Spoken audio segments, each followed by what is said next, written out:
College football fans, welcome back to the College Ball Show. He's Marshall.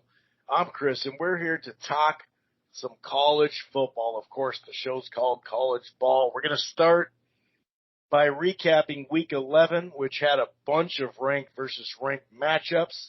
Some of them, were close, like Michigan and Penn State, like Oklahoma and Baylor. Some of them, Wake Forest and NC State was really close, 45-42. Some of them were more kind of lopsided. Ohio State sent a message, especially offensively, 59 points against a solid Purdue team. We had some upsets. Mississippi State had a big comeback. Ole Miss kept their really impressive season going. My Gophers went down to Iowa in a tough game, unfortunately. So there is a wide variety of items to talk about when it comes to Week 11. Week 12 right around the corner. We do have number 4, at least number 4 right now on any of these rankings, because of course tomorrow night the rankings, the third official rankings come out. So right now, number 4, Ohio State has a visiting team coming in, number 7, Michigan State. They're a 19-point favorite. Iowa State coming off a loss by a crazy long-ass field goal, 62 yards actually to be exact. They play Oklahoma pretty damn well normally. Oklahoma's only coming off their first loss of the season. They're only 4-point favorite at home. Clemson, 3.5-point favorite over visiting number 12, Wake Forest. That's kind of interesting. Alabama, Arkansas, number 2 against number 25. That's another big matchup. Oregon is going to be in the limelight here. Oregon against Utah. That's a pretty big game. Let's see if they can keep, their winning streak going. Baylor coming off a big win at Kansas State, only favored by 1. Then you got like Nebraska, Wisconsin. Wisconsin has really turned their season around. They're starting to put up points. Their defense has always been nasty. But they're a 9.5-point favorite to Nebraska. Sure, Nebraska's only 3-7, but they've played some tight games, so that might be interesting there. So we'll definitely break down Week 12, whether it's the marquee, matchups, whether it's games flying under the radar, more of those hardcore barn burner type ones to keep an eye on the second half of the fourth quarter. And then, of course, the betting lines, right? Against the spread, upsets of the week, locks of the week, all sorts of stuff here that we'll talk about, no doubt about it. But if this is your first time listening to the College Ball Show, welcome. It streams live right here on blogtalkradio.com/Rope-A-Dope Radio. You don't have to go to Blog Talk and Rope-A-Dope and download the show directly there or listen to the browser. You can find this platform to listen to the College Ball Show, Rope-A-Dope Radio, on Apple Podcasts, iHeartRadio, Player FM, TuneIn, Stitcher, Spreaker, almost across the board. We're also part of the Grueling Truth Sports Podcast Network. While you're at it, why don't you head on over to thegruelingtruth.com. And one more thing, if you're thinking about cutting the cord or you're having it, you're not quite happy, I got something for you. It's called DirecTV Stream. The prices start as low as $69.99. The best of live TV and on demand. No annual contract, no hidden fees. If you upgrade to the Choice or Ultimate package, you get 3 free months of HBO Max. Plus, you get to enjoy regional sports networks with no additional fees. As we've seen, more and more cable platforms don't have those regional sports networks for some crazy reason. And if you go all the way to the Premier package, you get HBO Max and Showtime already included. That's DirecTV Stream. Okay, I'm going to go ahead and bring in my co-host Marshall and seeing how he's doing on this fine early evening Monday, I should say. I think for my opening rant, it's actually very peaceful. Normally I'm complaining about something, and I did lose a couple of bets this weekend, but it really doesn't matter, because the joy of checking Twitter of Kansas taking down Texas and Kansas fans chanting SEC to mock Texas. It has to be one of the most beautiful things I've seen in college football in a long time. Obviously, I'm a little bit of an Oklahoma fan just because I have a good family friend. I go on my March basketball trips with. He's kind of converted me, and I've never really been a Longhorns fan. And so I've become an OU guy, so of course you got to pick the rivalry there. And of course, like many people, just kind of like even with like Carolina or USC, I mean, there's popular teams I like in sports too, but Texas is one of those popular teams where unless you're a Longhorns fan, a lot of people just don't like them. They got their own channel, they got all the money, they got all the necessities you should need to make a good football team. But this year, that good football team has not appeared. Texas has lost 5 games in a row for the first time since 1956, and it's just a beautiful thing. They lost for the first ever time to Kansas in Austin. Kansas had never won in Austin. And the kicker of it is they went Kansas saying, who the hell cares? Let's go for 2. They go for 2, no team get out the win. In a play where the quarterback, he had a typical, like what you would do like when you're playing EA football when I remember growing up, where you roll out to the right and then you just start going back and back and back, and it was like one of those video game plays, Chris, where you're like, all right, well, if I hold the joystick back, and eventually someone's going to pop open. And I didn't see the game live, so I saw the replay. I'm like, oh my God, like that was the winning play. But the quarterback probably had a solid 10-yard back pedal, and someone popped open, and he had a beautiful pass. And man, it's not an opening rant today. It's an opening glorious moment to see the Longhorns, who every year at some point, some ESPN, SI, CBS, some sport person from Vegas says, this is the year Texas is back. Well, you can't say Texas is back for a little bit now, because you lost to the Jayhawks, and this is not Fog Allen. This is not college basketball. You lost at home to a school named Kansas, who sucks at football. So horns down, baby, horns down. How's it going, my friend? How's it going? Imagine if it was Charlie Strong having this type of season. He'd already be canned. Oh, good God. And just to add more to it, Kansas won its first Big 12 road game since 2008. And that was a 56-game losing streak on the road in the Big 12. A total of 43 teams had won a road game as a Big 12 school since then, including 5 FCS teams. But yeah, it was the first, well, like you said, first in Austin. First time they beat a FBS team since 2019, Texas Tech. So yeah, I mean, they suck. You know what I mean?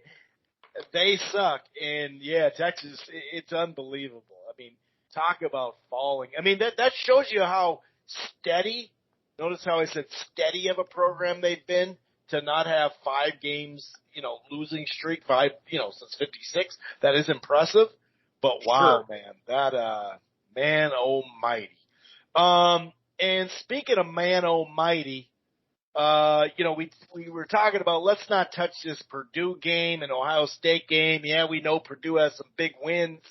Most of their losses are to quality teams and all that stuff. And it's not like O'Connell didn't put up some yards, 40 completions, 52 out of 50 attempts, 4 touchdowns, no picks, almost 400 yards. They couldn't really run the ball consistently. But, man, Ohio State put up just a bunch of yards. C.J. Stroud has been on a tear, 5 touchdowns for him as well.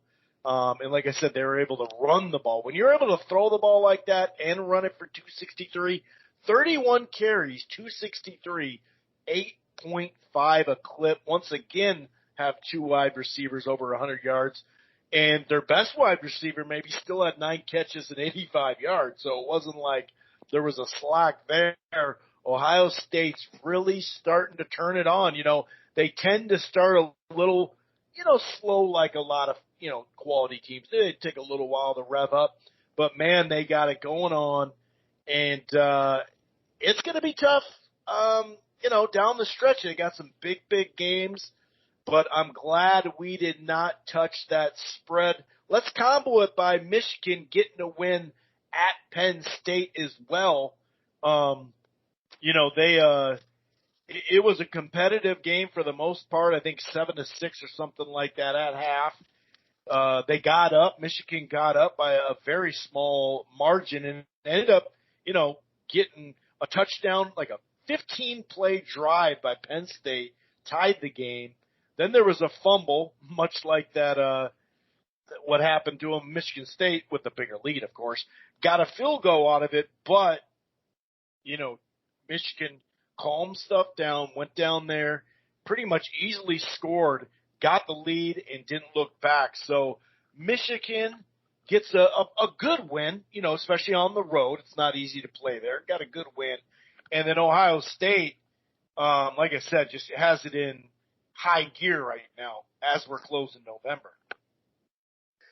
Yeah, and it's really not a bad loss for Purdue. We talked about it on the show last week about how, hey, in the past month, you've literally upset the number 2, number 3 team in the country. Like, what more can you truly want out of a program like Purdue? Like, that's not a slap in the face. It's just being honest. Like, you were having a hell of a season, and you just came off a huge win at home. It's really hard to now get up for a game for a team who knows you're ready to go, who knows you're kind of a hot team, but is at home, who's playing their best football of the year. And, for the most part, Ohio State goes on this run almost every year in the Big Ten, Chris, where they just are the best team in the conference. And Purdue's defense got exposed, and Ohio State's offense is clicking. That was not doing that efficiently at the start of the year. So they won. Again, it's not a truly impressive win because I did kind of see this being a flat spot. I mean, I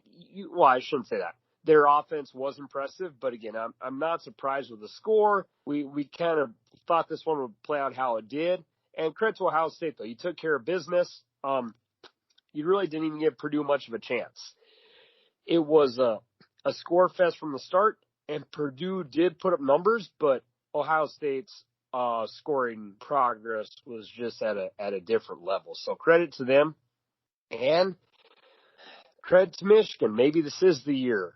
Maybe where Harbaugh can finally, maybe, I don't know. But you did have a nice gritty win against Penn State. Again, that was a game where I was afraid to pick Michigan just because over the years, Harbaugh's not exactly been the most reliable coach ever in big games, but he got the job done. They had a nice little tight end crossing route near the end of the game where the tight end and the wide receiver both kind of did like a 5-yard cross, and the defense actually bumped into each other. And next thing you know, the tight ends run down the court. I had basketball on ESPN.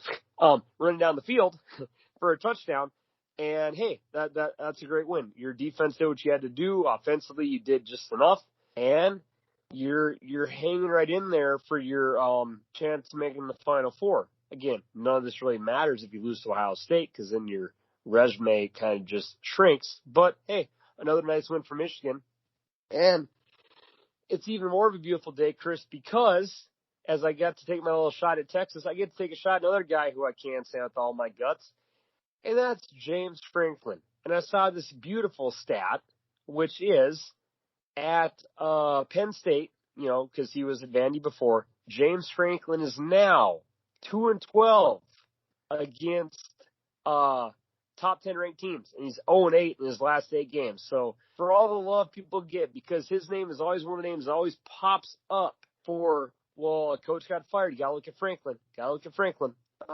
He's got that Clay Helton side to him where, hey, you're an okay coach, but whenever you play a big game, you don't win them. And 2-12 is a pretty shitty record for a coach who I think is a scumbag. So I'm happy to see Texas lose and Franklin. Scumbag stuff now. This guy has broken any laws and stuff like that.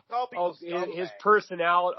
He comes off as a prick, in my opinion. He just doesn't. He's not Urban Meyer, but he comes off very unlikable to me. So it's Franklin. Oh, that's fair. That's fair. Yeah. I'm just when you say scumbag, it makes him sound like he should be in jail or something. Oh no, okay, no. His personality rubs me the wrong way. So yeah, there we go. Just go. to hear the win-loss record, but again, his name is always top of the list. And are there possible better options now? Again, who knows if there are? But we'll see. Yeah, the nice win by Michigan. And hey, again, Chris, we'll get to that game in a couple of weeks. Could this be the year? You know, the betting man would say no because Harbaugh's never done it. But this is maybe one of the best chances they've had. One of the better chances he's had going into a Ohio State Michigan game. I guess that's fair to say. One of his better chance. No, he did lose by a couple of inches one year on a fourth down call. I don't think it's better than the last.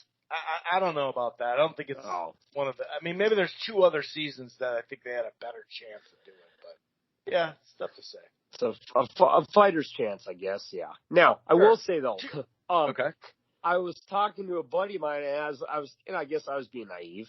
Because if you look at the college football playoff rankings, you see that Sparty's 7 and Ohio State's 4, but Vegas has the game as a 19-point spread this weekend. So clearly the disparity of where they're ranked in the college football playoff poll and how Vegas sees these teams is a little mind-blowing. I thought it would be... Not really, though.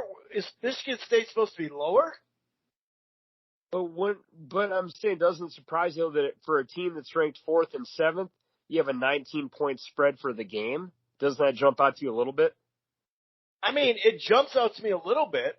Yeah, it does jump out to me. I think Ohio State's a better team, but it does jump out to me, and we'll talk about that when we get to the preview and predictions.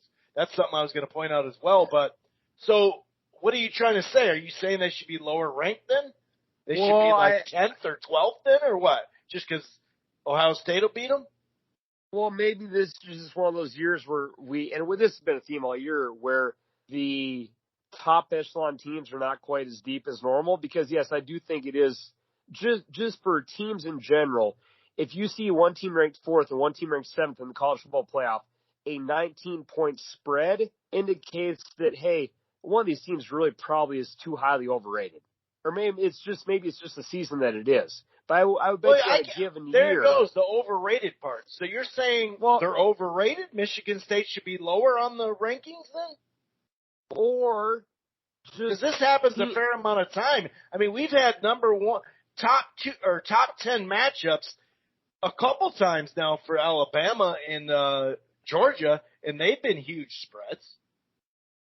Yeah, but I guess to me it does show you that something is off. Yeah, that a team is. What would be off then? Michigan State has to be ranked lower? Well, or maybe it's just how many teams are going to be that close to them anyway on the that are below? Well, I guess, or you can just simply say it's a down year for. It's more of a down year where the top heavy team where we don't have as good of a top 10 as we normally do. Like I do think this does show that, hey, like these teams who are obviously ranked 6, 7, 8, 9, 10, like it is kind of a shitty draw because you would in a regular season you normally would never see teams who are separated by 3 points in the playoff poll be a 19. Now I do know that Bama has had their years where they're a 20-point favorite against Notre Dame on New Year's Day. But that's Bama, but it's just, clearly we're in a down year to see the disparity of a point spread for teams who are 4th and 7th, not even 1 or 2. So I would say but we knew that going. I mean, we've known that for some time that there's not a lot of great teams. Yeah, I just think that it clearly Vegas is saying that yes, Michigan State is overvalued, but with that spread for where they are sitting in their rankings, yes. Now, obviously, right, but you can't go off with Vegas. You got to still rank them, though. I mean, no, I'm not. Like I'm you not still got to rank them. You still got to, I just think it is showing that we're having a down year, and that number just seemed a little high to me, which just goes to show just kind of the year we're having. But it's happened multiple times this year where it's a big spread against even rank versus rank. But let's get back on focus because these are games that are coming up that we'll talk about in the next week.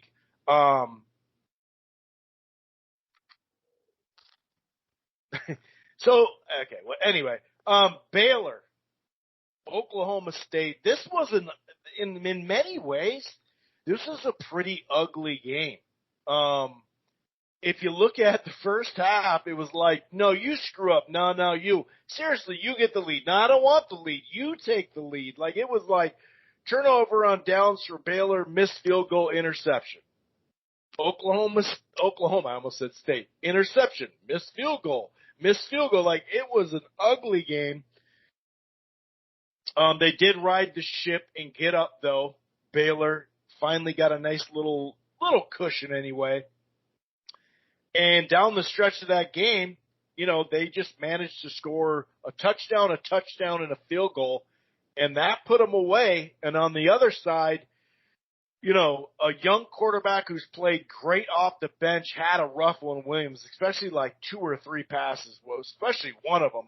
He was trying to throw it away to the edge. He didn't give it enough oomph or something and threw it right to the guy. Rattler came in, couldn't do a whole lot anyway. They couldn't really run the ball all that well. Speaking of running the ball, though, man, did Baylor do that. 47 carries, 296, 6.3 a clip, had that 75-yard run by Smith, who ended up with a buck 48, 20 carries. Baylor was a team that has had a lot of close games. They did, drop one right before this, 30-28 in that peep ahead game. But they were fully focused here in Oklahoma finally drops a game after starting out 9-0.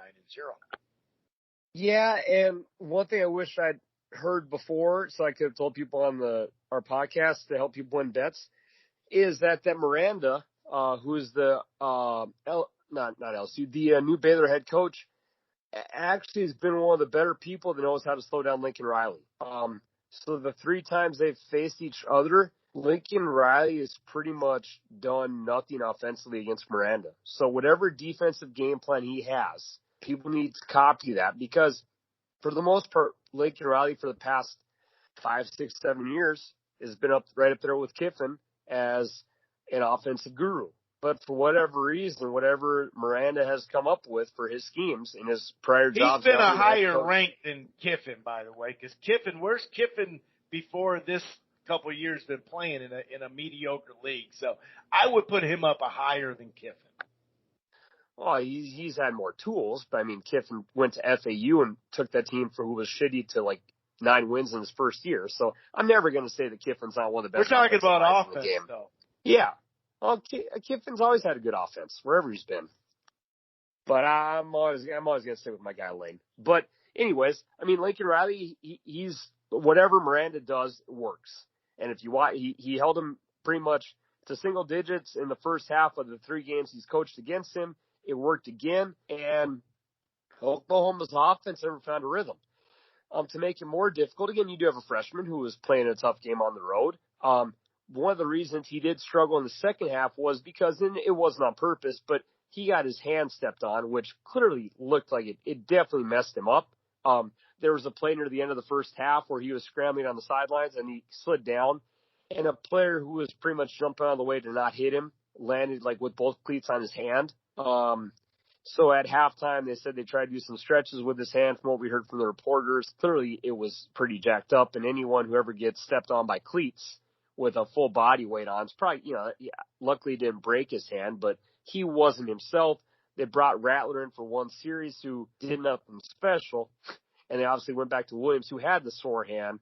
But hey, tip my hat to Baylor. Their defense played phenomenal the whole game. Their offense did just enough because Baylor's defense actually played pretty well too. As you said, there was a bunch of miscues on special teams from both ends where there could have been a lot more points in that game.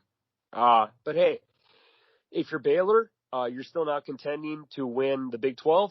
And for Oklahoma, your chances of making the college football playoff have now evaporated. So, this was a loss, Chris, we saw coming. Oklahoma had pretty much played tight with almost every good team this whole year. And again, you played tight. Your quarterback went through some growing pains. Again, he's a true freshman. Like, he's not going to always have his best games. But the jacked up hand didn't help much. And hey, credit to Baylor. For a team who's not really got much media hype at all this whole year, you're putting together actually a really pretty nice season, and your chances of making the Big 12 title game and win the Big 12 are still open now after this win against the Sooners. No doubt. They didn't hold them to single digits the previous years, though, just to clean that up a little bit. They hadn't been – the fewest points they scored before this was 14 points back in 2014. Now that was Baylor, different coach, but still a solid coach at that point, who's now with Carolina or whatever. So, but he didn't hold them to single digits the last couple of years. One of those years he put up 33. Miranda against Lincoln Riley had held the team to single digits in first halves of games he's faced. So he's been able to come up with something initially, or at least or maybe under 14, but to keep it a low scoring game. Yeah. Right. I mean, it wasn't, maybe early in the games or whatever, but they put up 30 something, and then the year before 60 something. So, but I think that was the year right before that guy got there. I just want to clean that up a little bit. But it's funny that it was Baylor though in 2014 that had held them to their previous low at that time. All right, Ole Miss A&M. Speaking of a grinded out game, I had no clue it would be this low scoring. We know, A&M likes to kind of hold on to the ball and play strong defense. Ole Miss likes to slang it around, but they can run the out of the ball. The wide receiver injuries, not having a good defense. I really thought, I had A&M winning this game. But credit to Ole Miss, man. They held on. They got off to a pretty nice lead, got up 15-0, almost gave it back, they got to 15-13, and then proceeded to throw a pick, which Ole Miss took advantage of right away because they only had 18 yards to go, scored a touchdown, then got a pick six. The game was over by then. And very impressive win here for Ole Miss and the Kiffmeister. Yeah, that was a great game where I was impressed with the Ole Miss defense. That's why I was really nervous to pick them confidently on the show, because Ole Miss's defense is really kind of worn down a bit this year. Ole Miss's offense has been beat up, but a couple of wide receivers came back. The defense played out their damn mind. You would not have known that was a 120th ranked run defense if you watch that game. Because honestly, the A&M Aggie defense, who we know is good, actually played out of their mind too. That game easily could have been 35-7 because Ole Miss had all sorts of red zone chances, but there was fumbles and turnovers and holding them to field goals, which normally people don't do against Ole Miss. So it was a defensive, low-scoring game for the most part, which was surprising. But, I think there was maybe a little motivated fire of, hey, when you keep hearing you're a shade defense, you're a shade defense. Well, hell, they find a way to win. They found a way to win. And as I've been saying this whole podcast, again, I still have no idea in God's green earth how this Zach Calzada, who has been the A&M backup, he was completely awful. He looked like trash. He just looked like a backup quarterback who's not that good. And I guess his shoulder pads were rubbing him on him, or he had a brace that was throwing him off, whatever. He just wasn't a good-looking quarterback. Yet this kid on a given day smoked Bama for 48 points. I will still never remember because I can't get that loss out of my head where the quarterback who I saw last night struggling against an Ole Miss defense, who's again ranked 120th in a lot of important stats or worse, was shutting him down. Yet this kid on a given day just torched Bama. So he didn't torch Ole Miss. Credit to Kiffin. They got Vandy this week. That should be at 9-2. You got the Egg Bowl, so it could be a nice 10-2 season for Kiffin. That could be a really nice bowl game. So credit to them for the win. If you're A&M, your slight backdoor chance of making the football playoff is now done. You maybe could add a tiebreaker on Bama, but off a bye week they just weren't quite prepared. And hey, that was a tip of the cap to a defense who's been shredded. So nice win, and just don't lose this to Vandy because I would have a tough time doing this podcast if Ole Miss loses it to Vandy. That would be I might have to mute myself for a while. I don't know. Chris would be solo for a bit. So, do you still get to be the president of the Kiffin club if you bet against your guy? How does that work? Is there rules at all of that or no? Well, I figured I would pick. I bet A&M, and I knew if I lost my bet, I'd be happy because Kiffin won. Be happy either way. And if they, but obviously, made those bets myself. Happy either way. Your love of happiness doesn't equate to green, but yes, I was happy they got the job done. And hey, there's still a great chance Matt Corral could win the Heisman this year. I hope he does.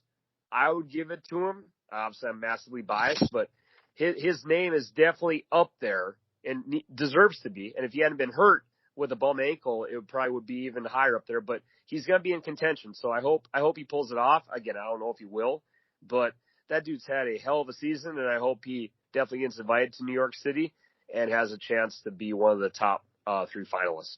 Oh, Abraham would be the best running back in the Big Ten again if it wasn't for the injury that he had. We probably would have won 2 more games too, but coulda, woulda, shoulda, I guess. But you're right. He should get invited, no doubt. I mean, the guy's been a stud, been a major, major part of that team, man. Both passing and running. That's not easy to do. No. Usually it's like, you're pretty good at passing, but you're just elusive. Or the other way, where you're more of a pocket passer, can't really scramble. This guy can, do it all. And he's been doing it without a good defense too, so you got to give him more credit there. That NC State Wake Forest game, 45-42. Wake Forest gets the job done. They moved to 9-1. All quarterbacks were slinging it all over the field, and I mean all over the field. Whether that meant good or bad for their team, they were all over the damn field. That thing it was kind of stuck on 31-27 for a while.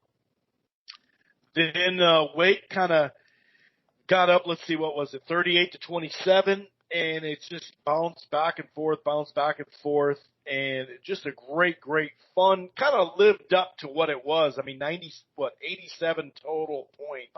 That was a fun-ass game, and, it'd be interesting to see Wake Forest this week. We'll get into that in just a second. We had a couple other tight games. Utah got by Arizona. Arkansas, in overtime, beat LSU. Nevada just barely lost on the road to San Diego State, 23-21. I mean, a lot of tight games. And Mississippi State coming back from 25 down for a school record to beat Auburn, who had really been pushing it, looking good this season, 43-34. Our boy Bo Ryan. I mean Bo. We'll just call him Bo Nix.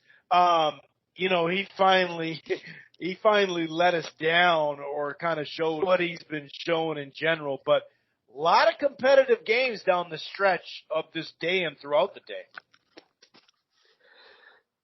Yeah, it was weird the last one we talked about, because that Mississippi State team has just been a weird team this year. They've had some bad losses. They've had some great wins. They've had some weird losses. They were somehow ranked like 17th in that first college football playoff poll, and people like, how the hell are they there? And, then they've just had a goofy season. But that's kind of, a Mike Leach team. Some days that system's going to work, and some days it's not going to work. But when it does, you get to have crazy things happen where a team comes back from, 28-3, which is that the Falcon Patriots game that will probably never leave our minds as sports fans until the day we die. So, hey, credit to them. I hope that was their best one of the year. So when they play Ole Miss in a couple weeks, they can play like shit.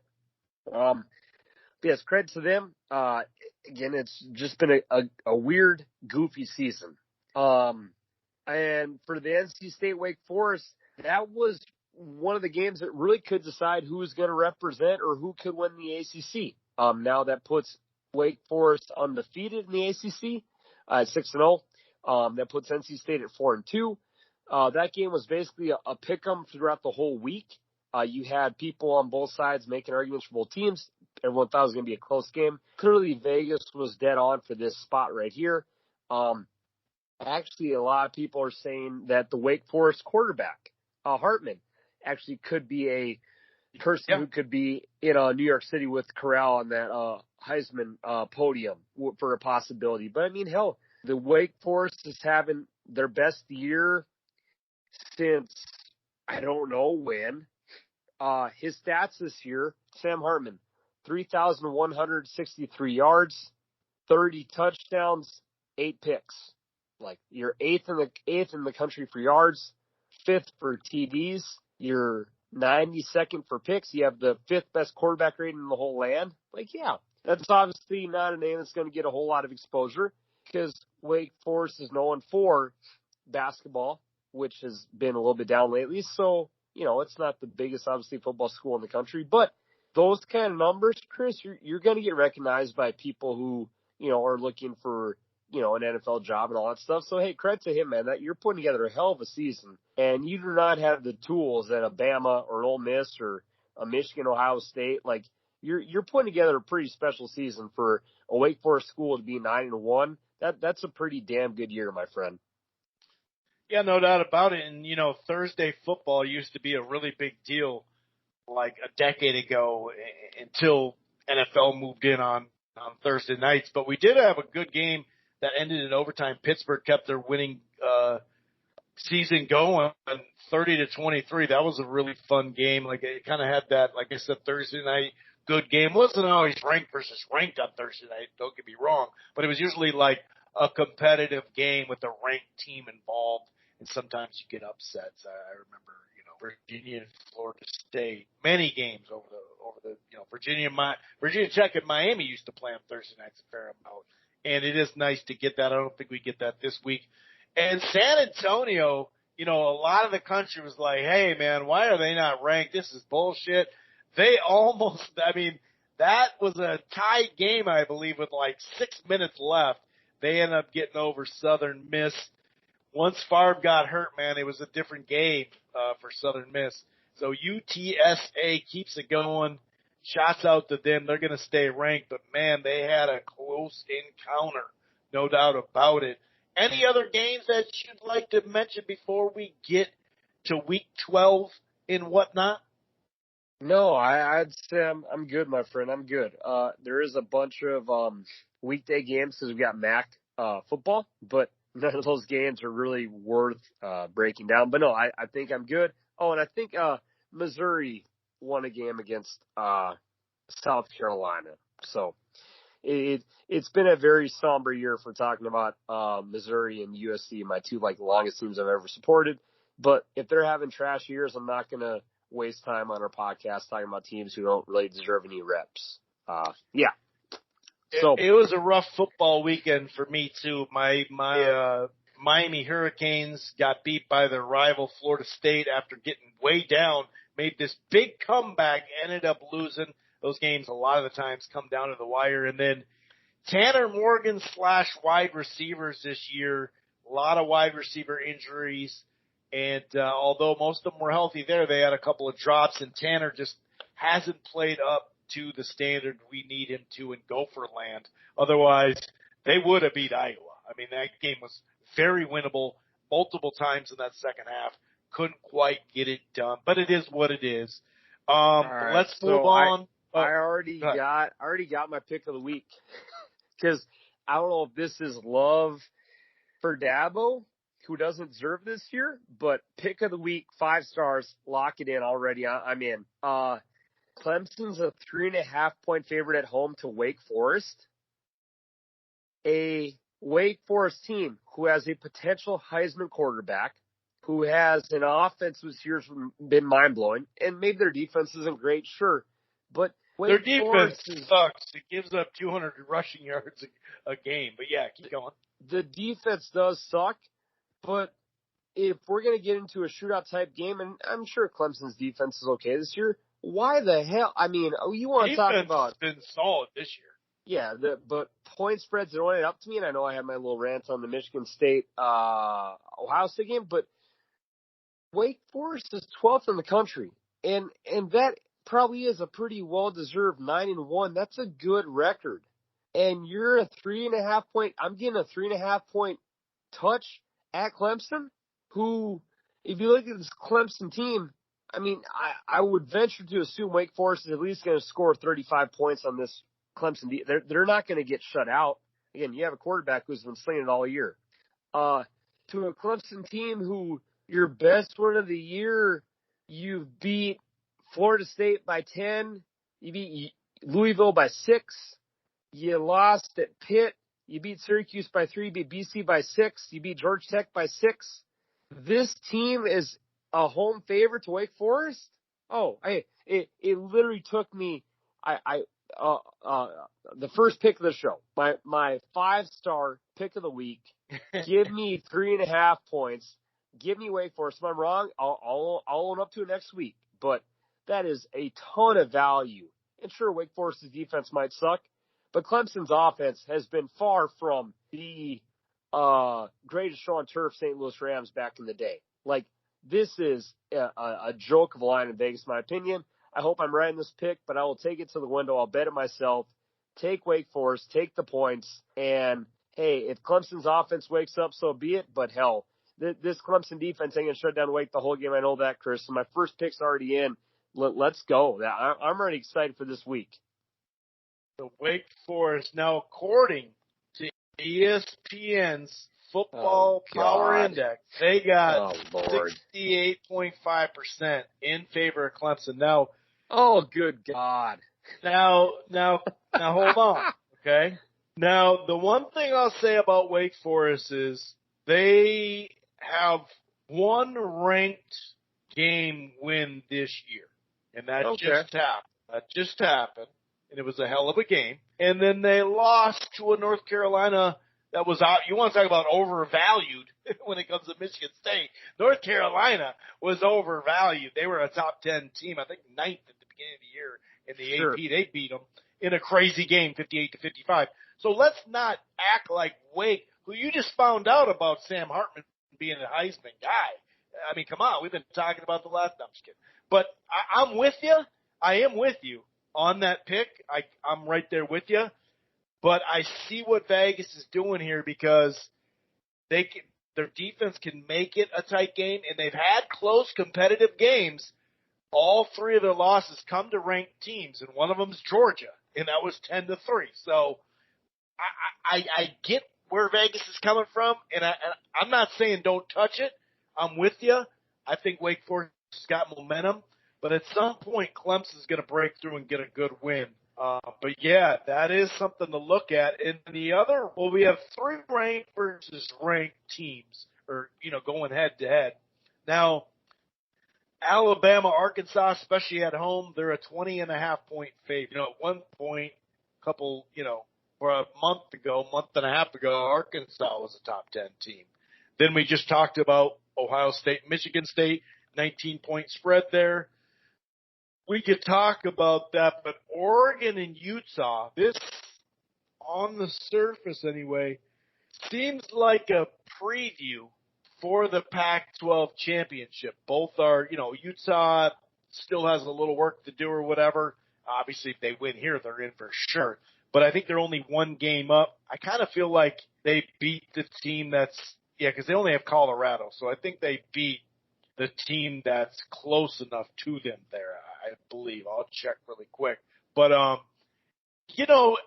home Utah, can they get it together? I mean, they barely won last week. So, the Pac-12 beyond Oregon's been good week, bad week, good week, bad week. Stanford jumped up, got some wins, then, lost some games they shouldn't, then ended up beating Oregon. Kind of all over the place. I'm doing it again. According to ESPN's Football Power Index, 61.8% they got Utah to get it done at home where they play really well, that defense and ball control. I'm going to join them with Utah at home. That team just rarely loses big games at home. I know that the sample size and competition is not the equivalent to the Big Ten or SEC or even the Big 12, but I mean, it's still like Pac-12 is not like a joke of a conference, and Utah has been one of the most steady, reliable football teams in the country for the past 10 years. So I think they could easily win this game. Oregon, who has a lot of special players at certain positions, has not really been, they've been kind of similar to Oklahoma this year, where you've won a lot of games. And obviously I know they had their good win against Ohio State. You can't discredit that at all. But from that point on, they've pretty much done enough to win, but have not really done it convincingly. You had, Yeah. It was an okay win against Washington, but it wasn't great. And they've had, they've just had a bunch of wins where it's like, you won by like 7-10 points. And it wasn't done in a manner or fashion that's like, oh, that's, you blew them out the water. So is Oregon a good team? Yes. Have they played up to their potential? Possibly not. Or maybe they're just not quite a great team. They just peaked early. Yeah, maybe peaked early, and maybe they just haven't found that rhythm again. But to Utah, they've had their moments as well. But you know what, Utah actually will be an interesting match because Utah loves to run the ball and Oregon loves to run the ball. So which team will win the line of scrimmage in a college football? For the most part, a lot of teams have gone to just the aerial attack and 4 or 5 wide and all that stuff. But these are two traditionally just run the ball down your throat teams, and it'll be a fun matchup. But I just got to give the edge to Utah, Chris, just because Utah at home they're just a special team. That might be one of the most lesser known, best home field advantages in all of college football because that team almost never loses big games at home. So I'll take the edge with them there. Yeah, I'm kind of in between on this one. But I am going to go Utah as well. I am in between on this one a little bit, though. I'm kind of herky-jerky, but it is a primetime game, like you said.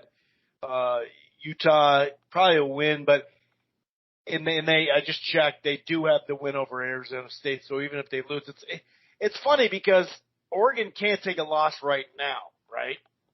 But it would help Utah's ranking go up to where when they get in the Pac-12, then they could beat them, and that would help them. But, losing that game would screw them over. So it's kind of that's the ranking system can kind of be like that once in a while where you're like, oh, man, I need them to do a little better. All right, Alabama, Arkansas, number 2, number 25, 20.5-point spread. Michigan, Ohio State, 19. Who can fall, if any, either one of them, who can sneak it under that 19 and 20.5 points? Can either team do it? Can Michigan or Arkansas say, F you, Vegas, I'm going to make this closer than we think? And it could still be a double-digit loss, Sure. I would definitely lean towards Arkansas. I think they have that natural way of just kind of trying to make the game slower. Their defense, it's that kind of 3-2-5. It's kind of that goofy outline defense, but Alabama does not have maybe quite the horses Georgia does, which made Arkansas's kind of their 3-2-5 or 3-2-6 defense get exposed. I think that it's just a better matchup to keep the game close. And as I've said before, my biggest issue with Michigan State is their quarterback's not that good, in my opinion. He has a potential Heisman running back with him, and they had a very talented wide receiver who busted his hand.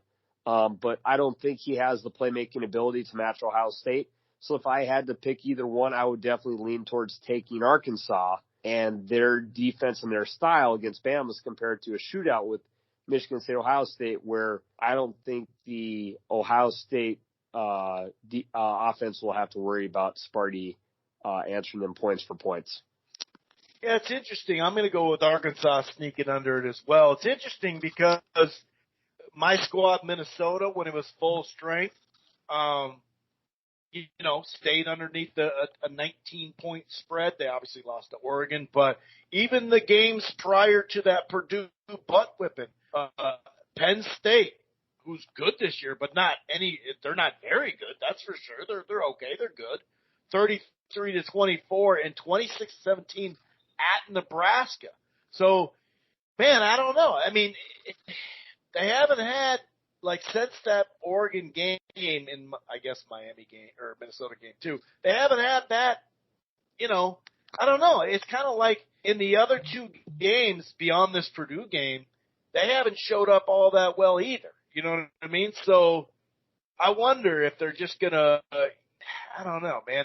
The biggest thing is I see Michigan State, I think they give up a lot of passing yards too. Now that defense has been steady and good and all that, But if you're already giving up a ton of passing yards, and like you said, they don't have the quarterback to sit there and, put up 400 yards, and if he does, it may be some of it in garbage time.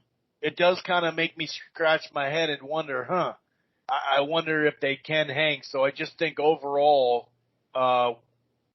like you mentioned, the quarterback and the fact that their pass defense, this is not the team that you want to be struggling against the pass against. You know what I mean?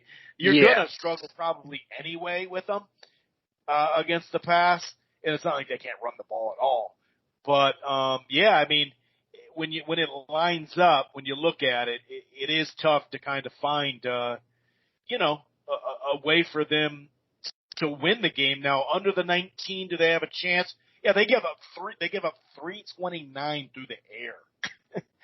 That doesn't sound like it's going to be good. I wouldn't be shocked if they stayed under 19 and just lose double digits, but I wouldn't touch it. I wouldn't touch it at all.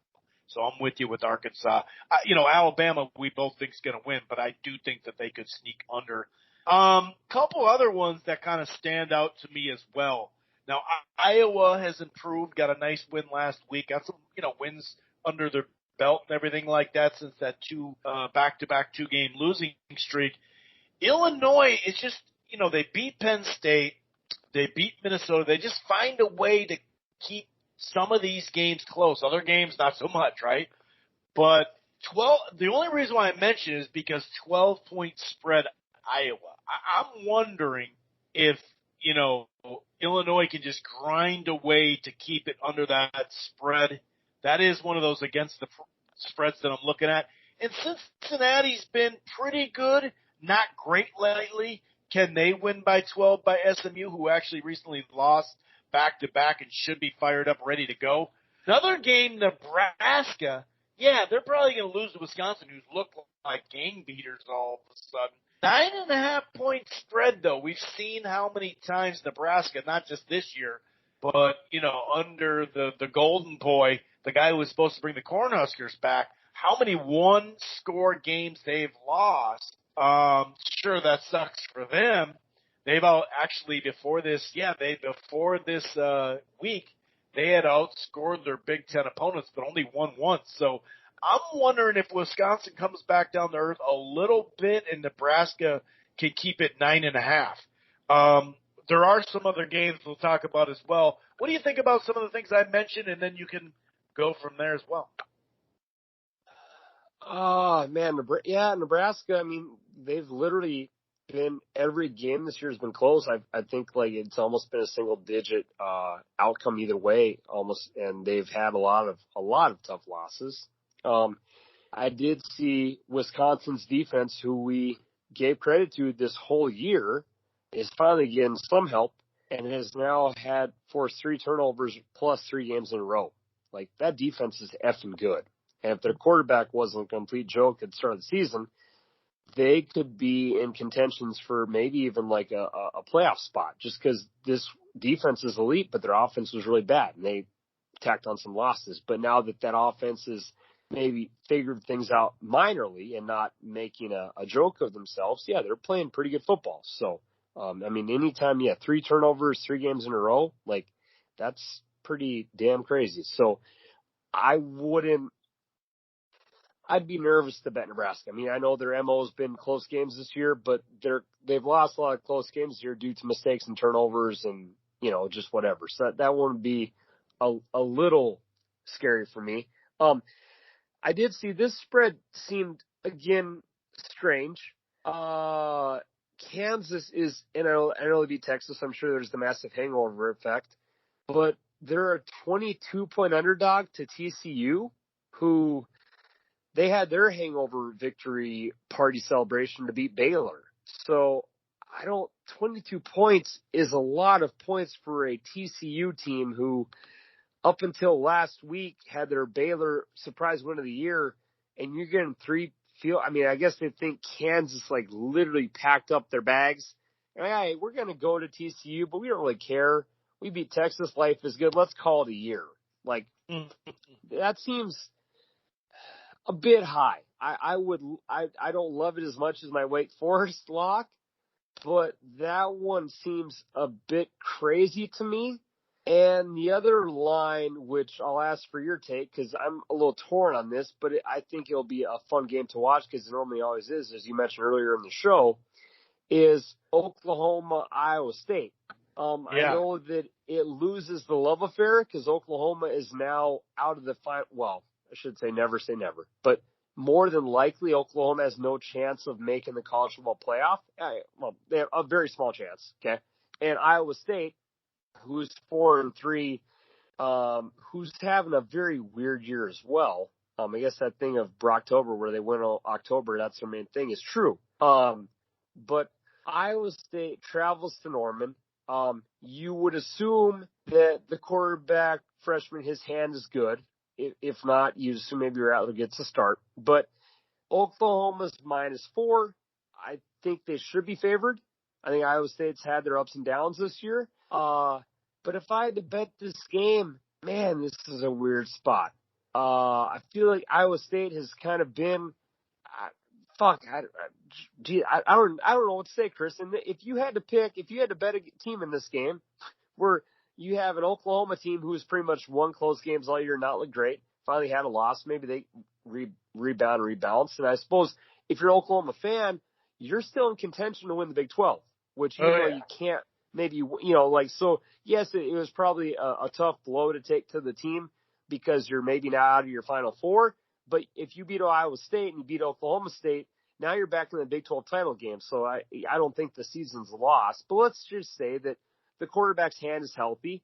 Does Iowa State sneak up on Oklahoma like they always do? Or does Oklahoma rebound and get their ship back in the right direction after their final first loss of the year?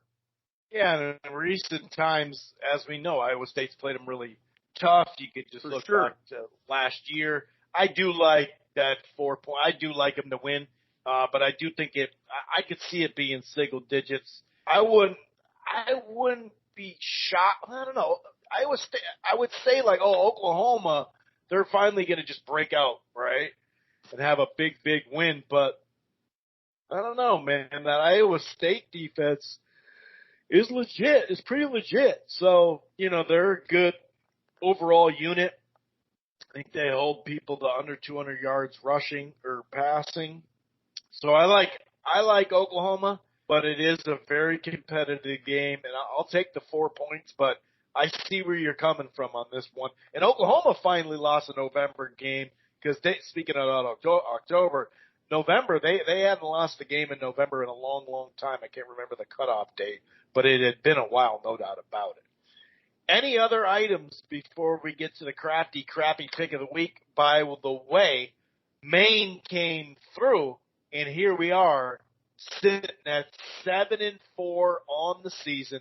One more game gets you to 8-4. There's only 2 more picks left, so we're in the money regardless. But man, got a big pick coming up to try to spread it to 8-4.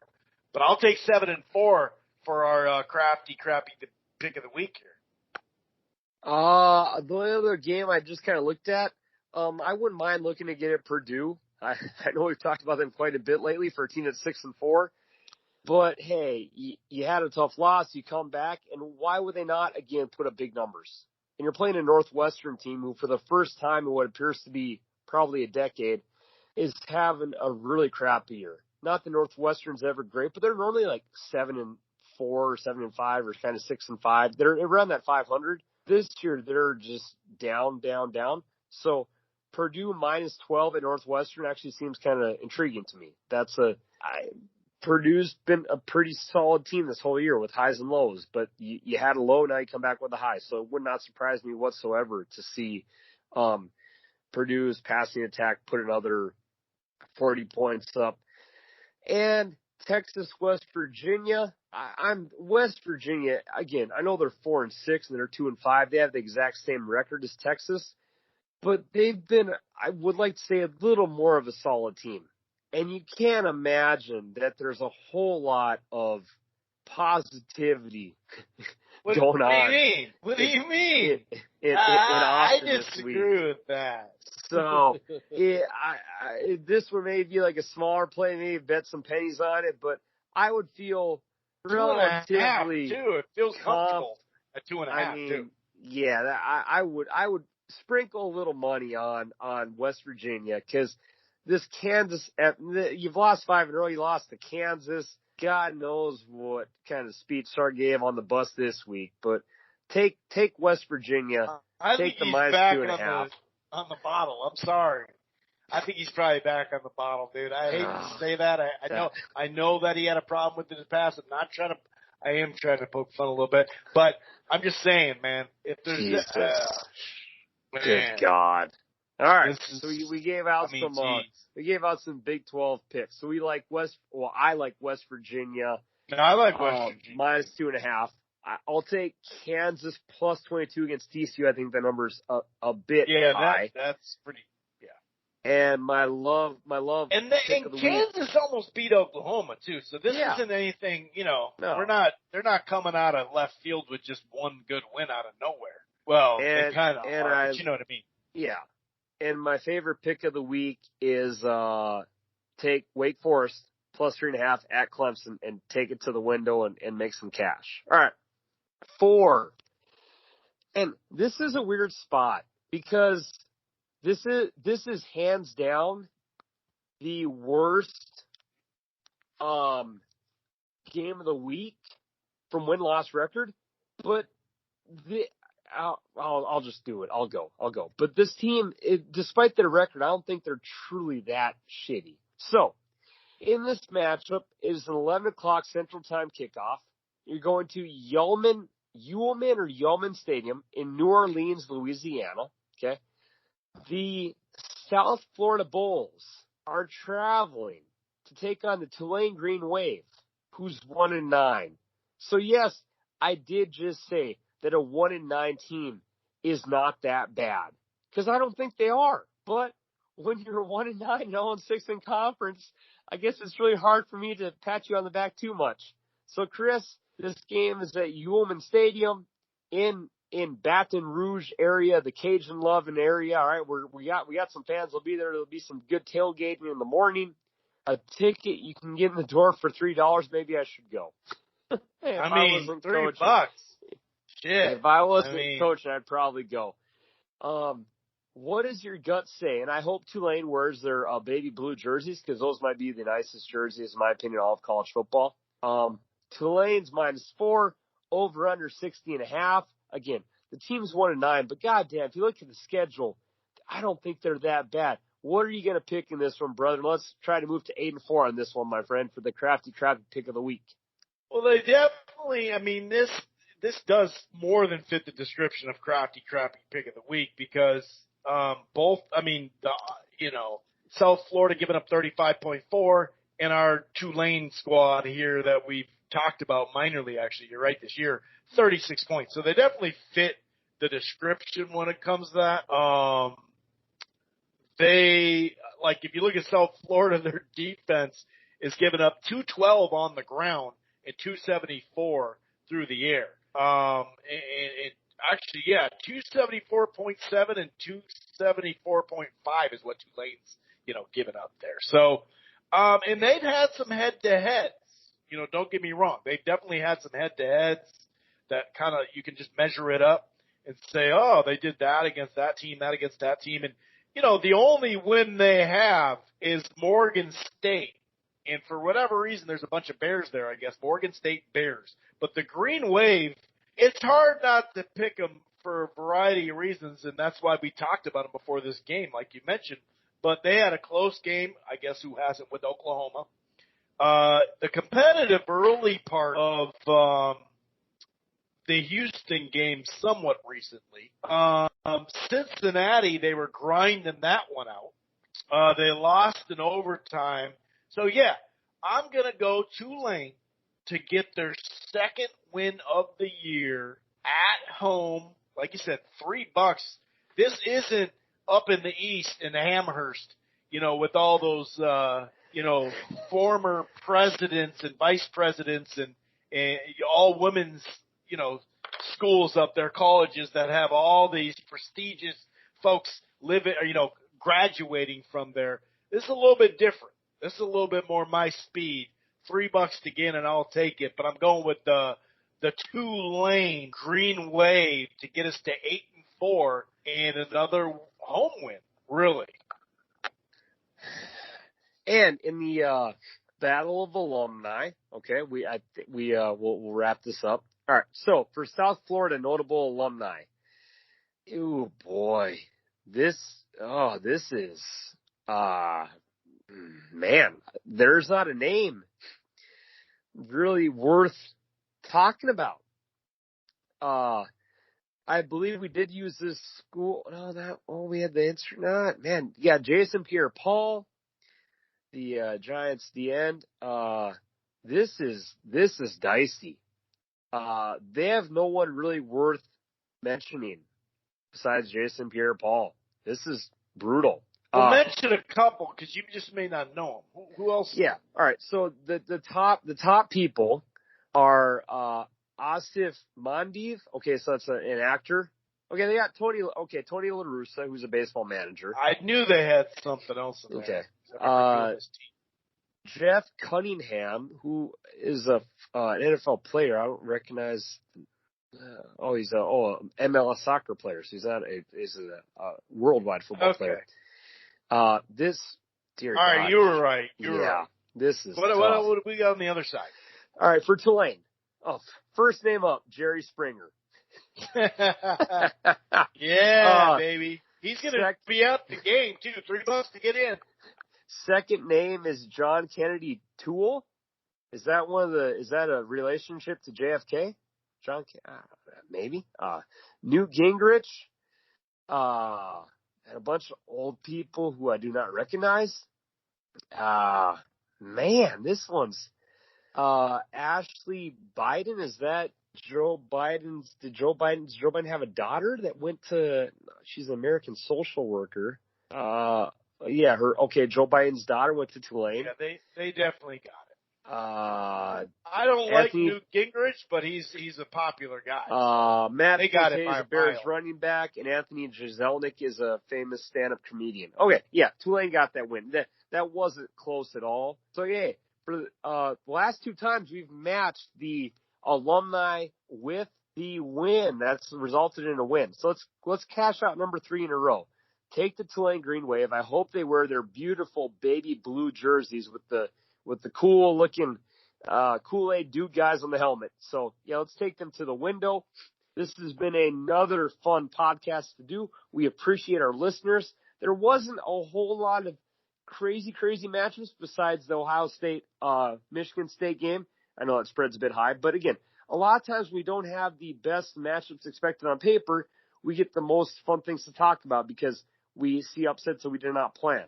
And a lot at this time of the year, some teams are looking ahead. Some teams are checked out. Some teams are trying to go for that bowl game, and some teams are still trying to win their conference. So this time of the year normally results in a lot of good college football, which hopefully you'll be able to enjoy. And we're not getting far away from Thanksgiving time and bowl games, all that fun stuff. So thank you for listening for another week. Chris and I are about to watch some football and relax tonight. We hope you have a great evening. The boys are out tonight. Peace.